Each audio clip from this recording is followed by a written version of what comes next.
Dans ce module présent, on va voir ensemble ce qui caractérise les grimpeurs selon leur niveau de lecture, ce qui va te permettre toi de t'auto-évaluer et donc de te situer.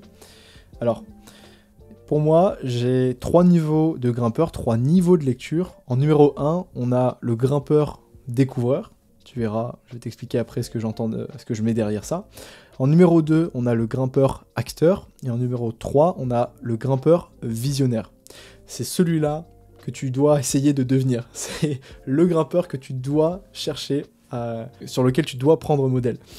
Alors, les grimpeurs de niveau 1, les grimpeurs découvreurs, ce sont des grimpeurs qui grimpent encore souvent au feeling, qui ne sont pas dans l'anticipation, ou très très peu, c'est-à-dire qui vont partir dans un bloc, ou partir dans une voie, ne regardent pas spécialement les prises plus que ça, ils vont plus être dedans en regardant la cotation ou la couleur. Maintenant ça se passe comme ça en salle de bloc, tu regardes la couleur en disant d'accord, c'est un bloc qui correspond normalement à mon niveau, je sais faire, on va dire du bleu à climb up, je vais partir dans ce bloc bleu.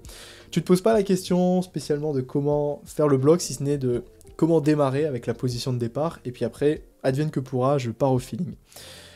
Ce sont des personnes qui ne font très peu ou pas de lecture, donc par rapport à leurs compétences de lecture en voix, ils vont peut-être lire simplement 2 mains, 3 mains, et ça s'arrête là, et pour le bloc, je dirais simplement peut-être le premier mouvement. Ah oui, d'accord, je dois partir à droite, je dois partir à gauche, ou j'ai juste une idée de la fin, en se disant je dois finir là-bas, la prise de fin, et là je dois partir de ce côté-là.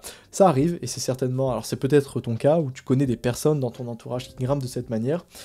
En fait, ce sont des personnes qui sont capables de voir les prises, mais pas les mouvements. En fait, elles voient des couleurs, mais elles vont pas faire de lien entre les mouvements, parce qu'elles n'ont pas encore développé cette capacité à visualiser les mouvements, à faire ce lien entre les prises, et se dire pour arriver sur la prise main droite et la prise suivante, qui est une prise main gauche, je vais devoir déplacer mon pied à droite, faire une lolotte, tourner mon bassin et ma hanche vers le mur, contracter les abdos, bref, penser à tout ce genre de détails pour atteindre la prise suivante, etc., etc., jusqu'à atteindre le top.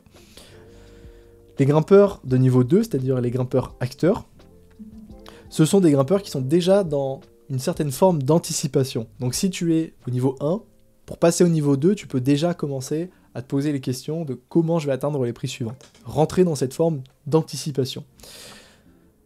C'est un début d'identification donc des crux et des repos. En bloc, il n'y a forcément pas de repos, mais juste le mouvement le plus dur de ton bloc. Avant de parler tout simplement de main droite, main gauche, main droite, main gauche, ça c'est déjà bien, mais juste, si tu es capable d'identifier la section la plus difficile de ton bloc ou de ta voix, c'est un premier pas vers une lecture plus éclairée, notamment en voix, qui peut être là où une voix peut être, je dirais, divisée et sectionnée en différentes parties, entrecoupées soit de repos, soit de crux. Section de 10 mouvements faciles ou 10 mouvements résis avant d'attaquer le crux ou d'attaquer un repos. Ensuite, les grimpeurs acteurs, ce sont des grimpeurs qui effectuent déjà une pré-lecture. Donc, ils vont se mettre à lire, en plus de regarder les mains, ils vont regarder les pieds, mais c'est une lecture qui va être plus ou moins complète. Donc, oui, ils ont compris qu'il fallait lire les mains, qu'il fallait ajouter à cela les pieds, mais la lecture, elle reste incomplète dans le sens où on va pas chercher un maximum de sensations, on va rester et se cantonner au pied droit, pied gauche, une épaule ici, main droite, ouais, j'ai compris plus ou moins, et ça reste encore quelque chose de superficiel si tu veux. Il y a une véritable volonté, une intention, on reste acteur de sa grimpe, de sa lecture, on cherche et se questionne sur comment réaliser les mouvements, mais on va pas chercher plus loin, on n'ajoute pas une couche supplémentaire de complexité, à savoir par exemple les sensations. C'est encore et toujours une grimpe qui est au feeling, parce que mine de rien, c'est quelque chose, enfin, une grimpe mécanique et robotique, ça n'existe pas, ça, à part quand on est dans le flow, mais est-ce que grimper dans le flow, dans un état de flow, c'est grimper de manière robotique, ou plutôt au feeling? Tu vois, c'est litigieux, moi je pense qu'il y a un peu des deux. Mais ce sont des grimpeurs qui grimpent quand même avec leur feeling, parce qu'ils se basent sur leur expérience, beaucoup. Par exemple, lorsque tu es à la chauffe, et je pense que ça c'est une erreur qu'on fait tous, on se permet certaines choses, certains mouvements qu'on ferait jamais dans notre voie projet ou notre bloc projet. On compense tout simplement physiquement. Et ça peut être un problème, en tout cas sur du long terme, c'est un peu dommage, c'est néfaste. Bien sûr, personne ne le fait, hein. Je suis d'accord, moi le premier. Parce que le but de l'échauffement, c'est de se chauffer, c'est pas de travailler sa technique. Mais dans une optique de progression, tu peux déjà inclure dans ton échauffement ce travail de réflexion où chacun des mouvements va essayer où tu vas essayer d'optimiser chacun de tes mouvements. Et ça, sur du long terme, encore une fois, séance après séance, je te dis pas de le faire sur chacune de tes séances, mais simplement peut-être une séance dans la semaine, c'est déjà un premier pas, une première étape pour progresser. Tu vas te dire, pendant l'échauffement, je vais me concentrer sur la réalisation des mouvements pour qu'ils soient le plus net possible, enfin pour qu'elle soit la plus nette possible, la plus efficace possible, et vraiment conscientiser tes mouvements.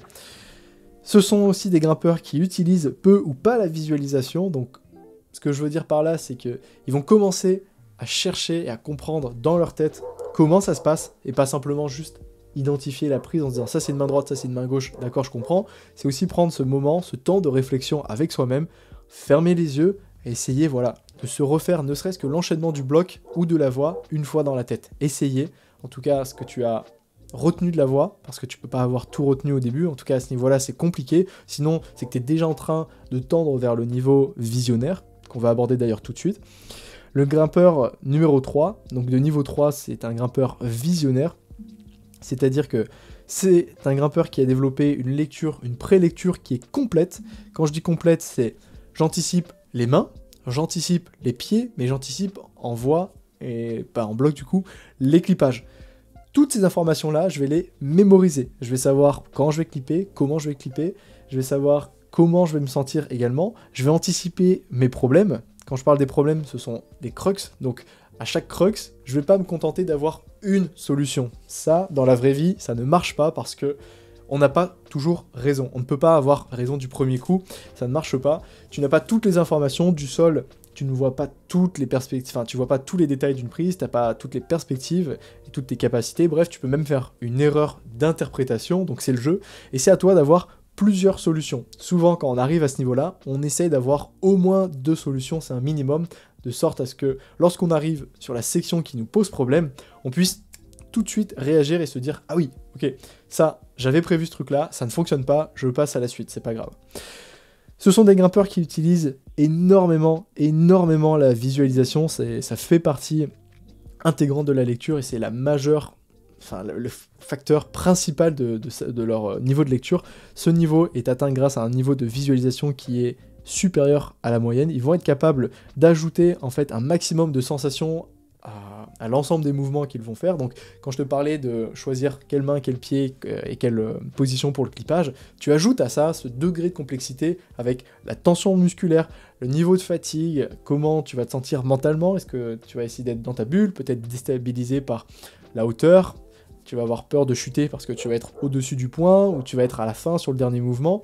La position peut-être de top de ton bloc est précaire parce que tu es en équilibre. Tout ça, tu l'ajoutes à tes mouvements, tu l'ajoutes à ta lecture pour que ce soit le plus fidèle possible à la réalité lorsque tu feras ton premier essai. Ensuite, les grimpeurs visionnaires, ce sont des grimpeurs qui sont capables de mémoriser complètement leur voix. La mémorisation est très fidèle à la réalité, donc c'est-à-dire qu'avant d'arriver sur le mur, grâce à la finesse de leur analyse, de leurs gestes, qu'ils ont intégrés et qu'ils se sont visualisés mentalement, ils vont pouvoir, grâce à leurs compétences de mémorisation plus élevées, se souvenir de toutes ces informations et de jouer avec pour pouvoir en fait grimper la voie, grimper le bloc plusieurs fois avant d'arriver et de venir mettre leur premier essai. Et ça, cette synergie, tu vois, entre une lecture, une anticipation de problème, une bonne visualisation et une bonne mémorisation, ça te permet de jouer mentalement dans ta tête comme faisait Nikola Tesla avec ses engrenages, et c'est la clé. Clairement, je te le dis, c'est la clé d'une bonne lecture, c'est la clé d'une progression. Si tu maîtrises ça, tu maîtrises... T'as tout compris en fait à la lecture, t'as tout compris, après ça restera beaucoup de pratique. C'est aussi, alors là, on parle de lecture, mais je te parle aussi... Il faut savoir que tu as le temps avant de grimper et il y a le temps de grimpe où la lecture joue encore, c'est lorsque tu vas devoir ajuster pendant que tu es en train de grimper. Donc il y a ce qu'on appelle en fait dans ton corps, je vais y venir juste après dans les secrets des bons grimpeurs, mais je préfère l'aborder directement, la boucle de rétroaction constante. Concrètement, lorsque tu es en train de grimper, il y a toujours ce que tu as anticipé, ce que tu penses pouvoir être capable de faire et puis ce qui se passe réellement sur le terrain. C'est un peu comme disait Mohamed Ali, tout le monde a un plan jusqu'à ce qu'il se prenne un point dans la figure. Et ben en escalade c'est la même chose. Du bas tu peux imaginer tout ce que tu veux en disant ouais un 360, un 3-6, bidois, skate machin. Mais en fait dans la réalité tu vas juste morfler et tu vas te dire mince je peux rien faire de tout ça. Et donc tu vas devoir puiser dans ton expérience de grimpeur, c'est-à-dire ton répertoire gestuel, répertoire gestuel ici, pour prendre des décisions qui sont rapides. Quand tu démarres une voie, tu as anticipé certains mouvements, ça se passe souvent comme par hasard au niveau des crux, eh bien tu te rends compte que tu n'arrives pas à faire le mouvement, ou que ce n'est pas possible, ce que tu as anticipé ne fonctionne pas, tu n'es pas capable de le faire. Eh bien parce que tu as anticipé plusieurs solutions, juste ici, donc je l'ai noté là, et que tu as compris, grâce à tes sensations sur le moment, ce que tu pouvais faire, parmi les solutions que tu avais en tête, laquelle répond aux stimulus que tu es en train de... aux stimuli, pardon, que tu es en train d'avoir par la voix, les stimuli afférents de la voix, tu vas pouvoir prendre une décision rapide, et il faut que tu prennes cette décision rapide, sinon, qu'est-ce qui se passe? Tu es en train de dober rapidement, tu es en train de rentrer dans le rouge, bref, tu chutes.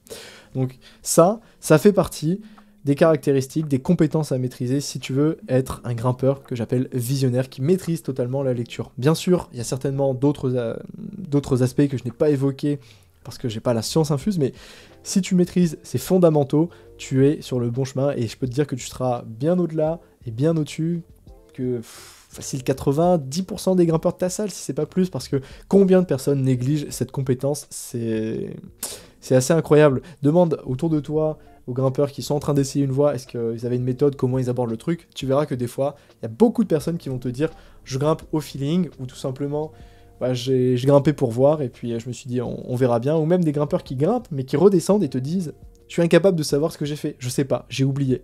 Ça, c'est un véritable axe de progression. Donc, grâce à ça, tu vas pouvoir toi-même en fait te situer, à mon avis c'est même déjà fait, mais surtout tu vas pouvoir piocher dans les compétences des grimpeurs du niveau suivant pour pouvoir voir ce qui te manque, ou essayer même de tendre vers les compétences qui te manquent pour atteindre le niveau supérieur. On vient de finir donc ce module 4 avec les niveaux de lecture pour pouvoir s'auto-évaluer. Je t'invite à regarder tout de suite celui que je préfère sur les secrets des bons grimpeurs avec les subtilités avancées. Je te dis à tout de suite.